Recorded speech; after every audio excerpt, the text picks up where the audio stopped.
Okay, back at Dynodaze with another Honda Civic FN2 video, and this one is being mapped on the Ecutek software this morning. As you can see, it's got a bit of an induction kit. I'm going to run through the rest of the mods and see what she's got, but we're going to do a stock power run, then flash the stock ECU with some Ecutek software, giving us the ability to tune and data log, and we'll see what she makes. Here we go.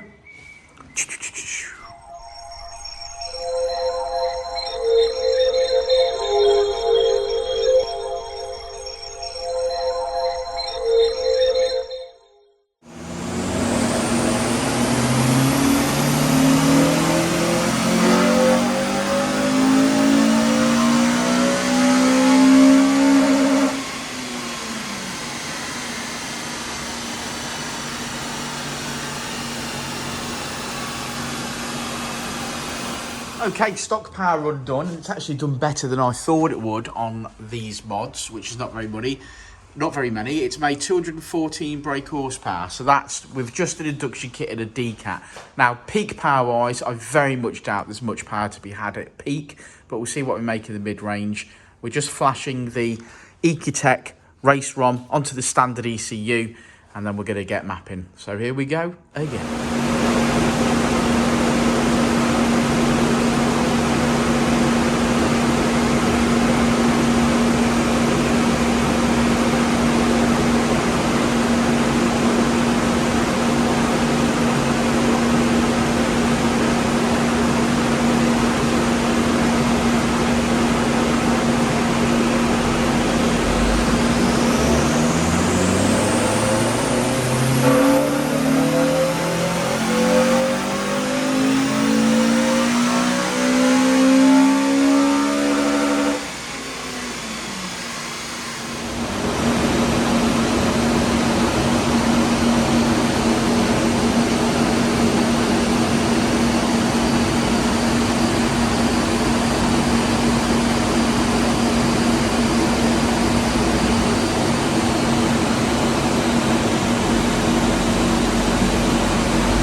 we go.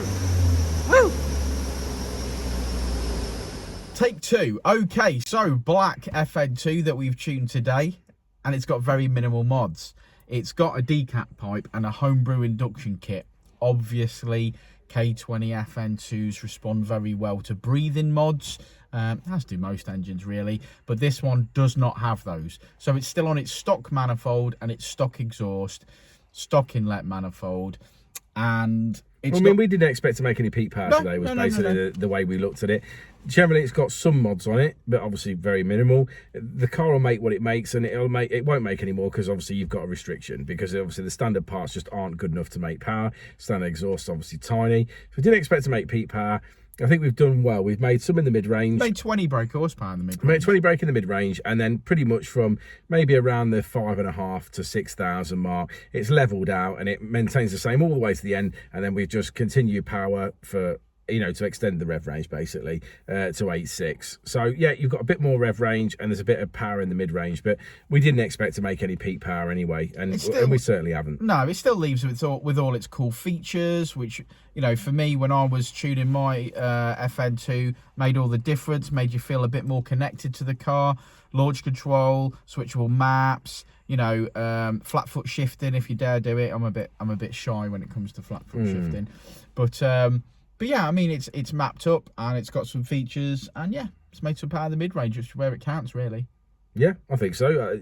I think, yeah, a customer's aware. We always talk to a customer. I don't think he wanted to change the exhaust. He just wanted to get the most out of the mods that it got. We'll certainly advise that, you know, there's some cost-effective ways of modifying the car, like the Teguo 70mm. Not that it's in stock anymore.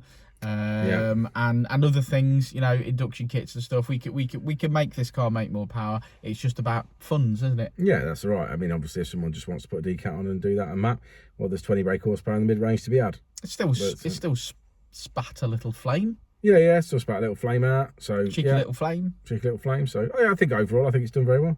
Yeah. Shall we look at the graph? Let's have a look at the graph. Let's do it. Okay, so red line is as she came in, blue line is as she leaves. As you can see, we've not made peak power. Made a little bit of wheel horsepower, as you can see, but it equates to this when it's done its correction figures. But we have made 20 brake horsepower in the mid-range.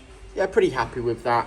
It's just up onto the ramps now for a booked-in health check, but that's the underside health check, you know, where we're talking about bushes and brakes and suspension components. So we're going to go give it a look-see, get the customer a list of things to spend his money on next. I think it's going to end up being Powerflex bushes and stuff, but we'll have a look. Yeah, and here's the final figure. We finish on 216 brake horsepower, which is 183 at the wheels. So thanks for sticking around to the end of the video, guys. Like and subscribe and all that jazz. And there it is. It's been reversed in onto the ramp. So we'll see you all very, very soon. I said it before and I'll say it again. Life moves pretty fast.